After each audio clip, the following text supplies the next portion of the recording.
इसके बाद हम लोग प्रश्नावली 1.3 में ही प्रश्न क्रमांक 3 करेंगे, जिसमें दिया गया है सिद्ध कीजिए कि निम्नलिखित संख्याएं अपरिमेय हैं। तो हमें 3 संख्याएं दी हुई हैं और इनको हमें प्रूफ करना है कि यह अपरिमेय है।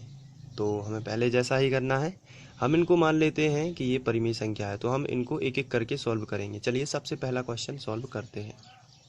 हमें दिया गया है पहला क्वेश्चन 1/2। तो ये जो हमें दिया गया है ये अपरिमेय है, तो इसको हमें अपरिमेय सिद्ध करना है कि यह एक अपरिमेय है। तो जो हमें सिद्ध करना है उसके विपरीत आपको मानना है। जैसे हमें सिद्ध करना है कि 1/√2 एक अपरिमेय संख्या है, तो इसको हमें मानना है कि यह एक परिमेय संख्या है। तो माना 1/√2 एक परिमेय संख्या है।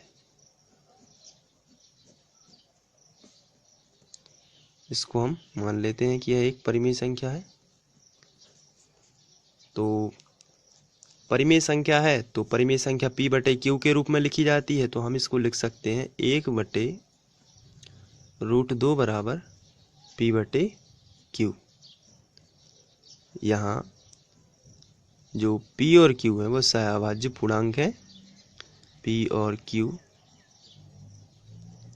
सहअभाज्य पूर्णांक है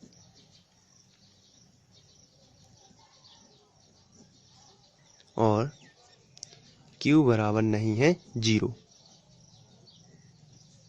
तो इस तरीके से हम ये लिख सकते हैं। अब हम आगे बढ़ते हैं और यहाँ पर हम दोनों पक्षों का वर्ग भी कर सकते हैं। तो चलिए करते हैं, या फिर हम परिमेयकरण भी कर सकते हैं।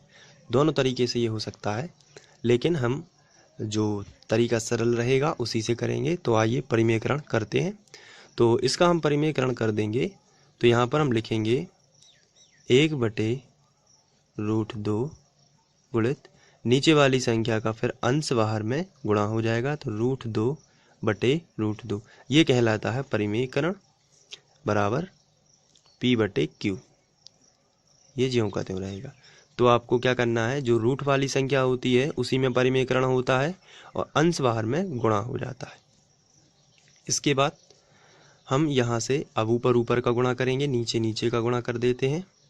तो यहाँ से आपको ध्यान से देखना है, रूट का इसमें होगा 1 में गुणा तो उतना ही आएगा, क्योंकि किसी भी संख्या का 1 में गुणा होता है तो उतनी ही संख्या आ जाती है। बटे यहाँ पर रूट का रूट में होगा तो समान संख्या है और करणी में जब गुणा होता है तो वह संख्या बाहर आ जाती है, इसलिए 2 बाहर आ जाएगा बराबर p/q।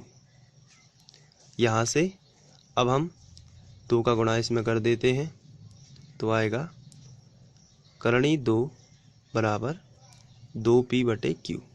इस तरीके से अब यहाँ पर p और q पूर्णांक है। यहाँ p और q पूर्णांक है, इसलिए 2p/q एक परिमेय संख्या होगी, एक परिमेय संख्या होगी। लेकिन या परंतु हम जानते हैं कि √2 जो है एक अपरिमेय संख्या है, परंतु हम जानते हैं करणी वाली सभी संख्याएं अपरिमेय होती हैं, आपको ध्यान रखना है। हम जानते हैं कि √2 एक अपरिमेय संख्या है, एक अपरिमेय संख्या है, अपरिमेय संख्या है। अतः हमारी कल्पना गलत साबित होती है। अतः हमारी कल्पना गलत सिद्ध होती है।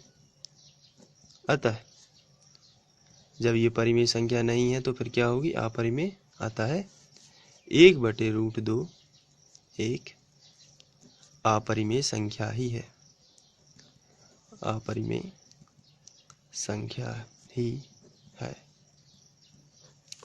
तो इस तरीके से ये क्वेश्चन सॉल्व हो जाता है।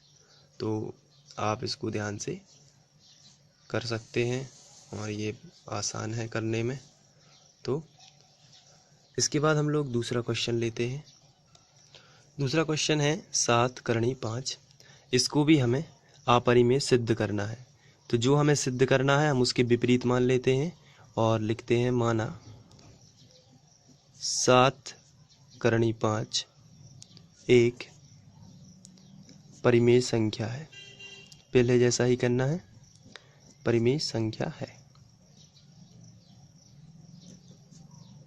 तो परिमेय संख्या जो होती है उसे हम p/q के फॉर्म में लिख सकते हैं। तो यहाँ पर 7 करणी 5 जो है इसे हम p/q के रूप में लिख सकते हैं।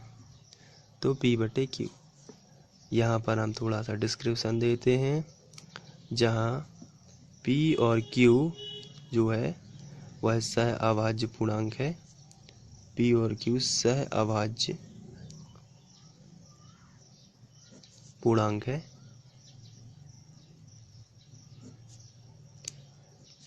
q बराबर नहीं है 0, ये भी आपको डिस्क्रिप्शन दे देना है।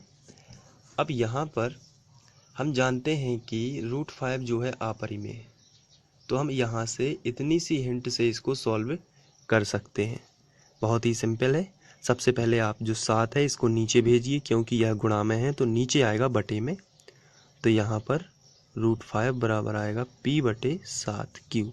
ये 7 जो है ये बटे में आ जाएगा, तो आएगा 7q। अब यहाँ पर आप देखते हैं कि p और q दोनों पूर्णांक हैं। जब ये पूर्णांक है तो ये इस तरफ की तो परिमेय संख्या है, लेकिन ये हम जानते हैं कि अपरिमेय है क्योंकि करनी वाली संख्या है। तो हमारी कल्पना गलत साबित हो जाएगी और हम कह सकेंगे 7 करणी 5 एक अपरिमेय संख्या ही है। इसी तरीके से बिल्कुल सिंपल होता है सॉल्व करना। तो हम लिखेंगे p और q, यहाँ p और q पूर्णांक है, p और q पूर्णांक है। अतः p/7q एक परिमेय संख्या है। परंतु हम जानते हैं कि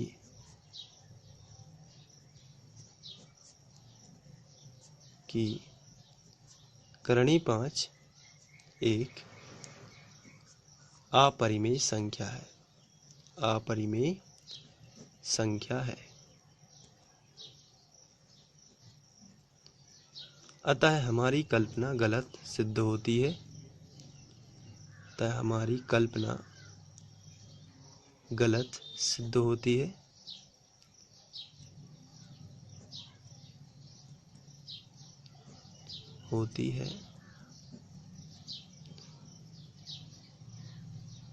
और जो 7 करणी 5 है, यह 7 करणी 5 एक अपरिमेय संख्या ही है, परिमेय नहीं है, अपरिमेय संख्या ही है।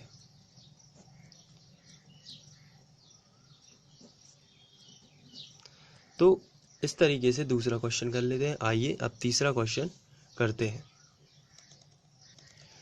तीसरा क्वेश्चन है 6 + √2।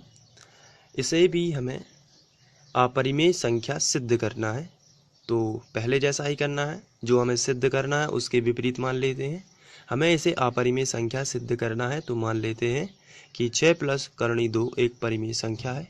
तो हम लिखेंगे, तो 6 + √2 एक परिमेय संख्या मान लेते हैं। और जब ये परिमेय संख्या है तो इसे हम p/q के रूप में लिख सकते हैं। तो 6 + करणी 2 बराबर p/q। इस तरीके से हम इसको लिख सकते हैं, जहाँ p और q सह अभाज्य पूर्णांक है और q बराबर नहीं है 0। इस तरीके से आप लिख सकते हैं। अब यहाँ से हल करने की हिंट देखिए आप, यहाँ जो है √2 लिखा हुआ है, तो ये हम जानते हैं कि यह अपरिमेय है। तो हम 6 को इस तरफ ले आते हैं और पहले जैसे ही करना है इसको। तो सबसे पहले तो ये प्लस का 6 है, क्योंकि कोई भी चिन्ह नहीं लगा है, तो इसको हम पक्षांतर कर देते हैं, तो ये हमें मिलेगा माइनस का। तो सबसे पहले हम √2 बराबर p/q, और प्लस के 6 का पक्षांतर इस तरफ हो जाएगा, तो ये हो जाएगा माइनस का 6। इसके बाद √2 बराबर p माइनस 6 का q में गुणा होगा, तो हो जाएगा 6q, और बटे में q ज्यों का त्यों। ये एलसीएम से गुणा होता है, पहले भी किया था। तो 6 का q में गुणा हो गया, तो 6q बटे q। अब यहाँ पर p और q दोनों पूर्णांक है। जब ये पूर्णांक है तो यह एक परिमेय संख्या है, तो हमें लिखना है यहाँ p और q पूर्णांक है,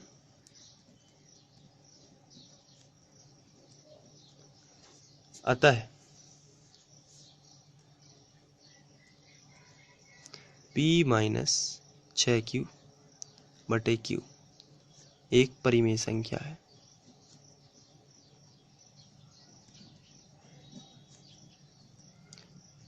परिमेय संख्या है, लेकिन परंतु हम जानते हैं कि √2 एक अपरिमेय संख्या